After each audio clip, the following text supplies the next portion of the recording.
Hello friends and viewers, and welcome to my August character guide.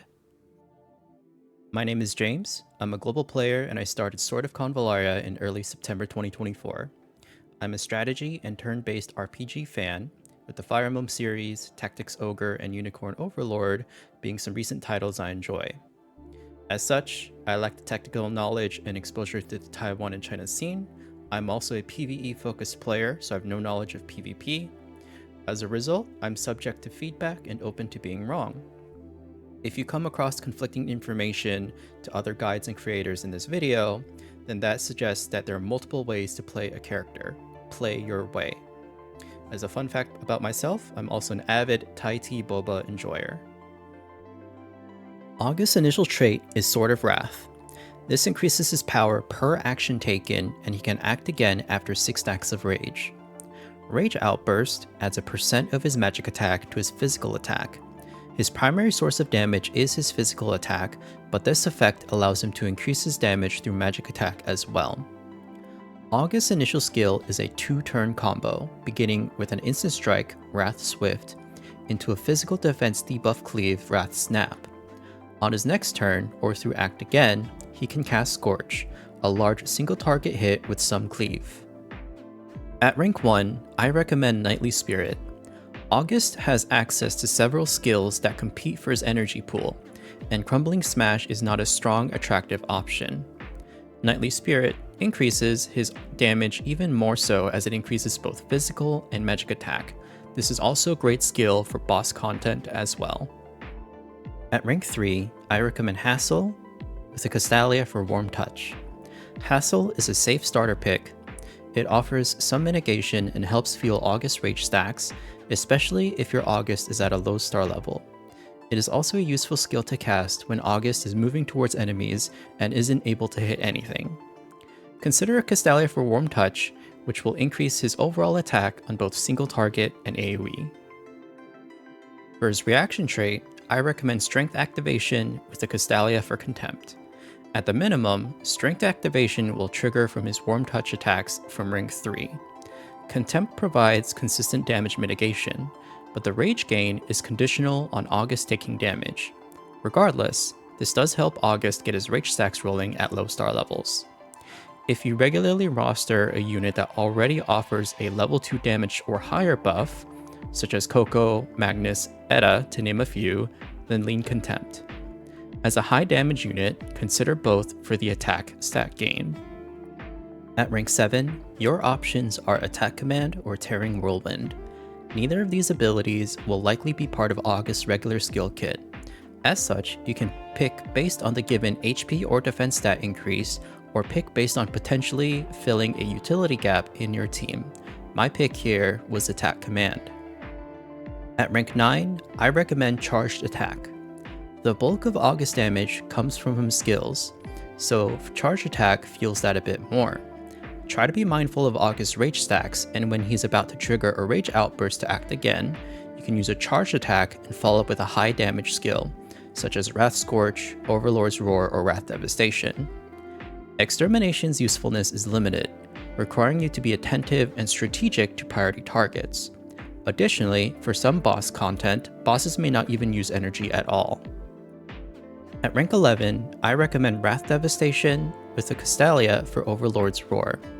Consider Wrath Devastation, which adds an AoE option and Mass Dispel, and will also benefit from Warm Touch.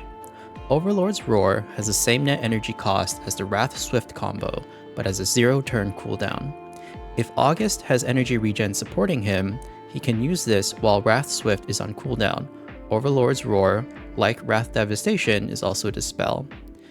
Auguste, as a high damage unit, consider both of these skills for the attack stat gain.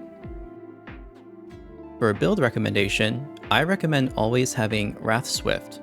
Its functionality as a combo skill supports August rage generation. Your other 2 skill slots are flexible options, varying based on star level, team composition, and map type. Consider Hassel for additional rage stacks and some damage mitigation. You can use Overlord's Roar for another single target skill alongside Wrath Swift. Wrath Devastation can help on map levels that require more AoE, and consider Knightly Spirit or Warm Touch to increase both single target and AoE damage. For weapons, I recommend Feast Axe or Tuning Hammer. Because Auguste's trait scales with physical and magic attack, this makes the attack increase from Feast Axe quite strong for him. Tuning Hammer provides a non-conditional physical attack increase and will be stronger for AoE. For Trinkets, both Flying Blade Arm Guard and Roaring Flint are great options because using these trinkets generate rage stacks. Otherwise, consider Origin Hourglass to utilize the physical and magic attack increases. For tarots, Dream of the Magician is a great tarot to boost his single target and cleave output, especially with his Wrath combo regularly hitting multiple enemies. Verdict of Justice is worth considering to chance even greater damage from Auguste through crits. Because of Auguste's trait, Temptation of the Devil's attack buff is strong if the map target count supports this tarot. If none of the above are sufficiently available, consider Course of Fortune as a temporary general use tarot. For engravings, Sword and Wand is the best general use resonance provided Auguste is regularly able to move. Sword and Cup is a resonance to trigger the strength activation reaction skill, but if Auguste is already supported with external damage buffs, you may not consider this. To provide some composition and usage tips, remember, because Auguste's trait allows his damage to also scale with magic attack, prioritize him with external attack buffs. Any external attack buffs will benefit him more compared to another unit that only scales with physical or magic attack. Auguste does not have any innate crit increases. Any sources of external crit buffs will make him even more lethal on the battlefield. Auguste is part of the Union and Aggression categories. Consider building a team with Auguste around one of these leaders' auras. For external category buffs, Gloria's Vow of Justice is a great aura to offer Auguste to increase his damage done and mitigate some damage taken from strikebacks.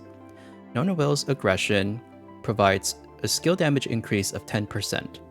The bulk of Auguste's strength is in his skills, so increasing his skill damage by 10% is absolutely welcome. Simona and Flare provide Battle Flag of the Union. This is a general leader's aura for Union allies. I recommend using Gloria or Nona Will's leader's aura if possible, and only consider the Battle Flag of the Union if it's your only option. Several Union characters also provide the Knight's Glory buff. This grants the target a level 2 attack buff as well as a physical shield for Union allies. If you're using any Union units with Knight's Glory, consider prioritizing Auguste as the buff unit. This is a quick look at my Auguste right now. I have him at 3 stars. I use the Tuning Hammer with a beautiful 20% physical attack and 100 physical attack sword engraving. I also have him with the Origin Hourglass with the wand engraving. Unfortunately, I only have one Flying Blade Arm Guard and no Roaring Flint, and I'm using the Flying Blade Arm Guard on Safia right now. I have a Magician Tarot. I'm hoping to eventually get a stronger one with more physical attack. For skills, I have Charge Attack, Contempt, Wrath Swift, Hassle, and Knightly Spirit. That concludes my character guide. As mentioned in my disclaimer, I welcome feedback and I'm open to being wrong. I'm still learning and improving at this video game just like you.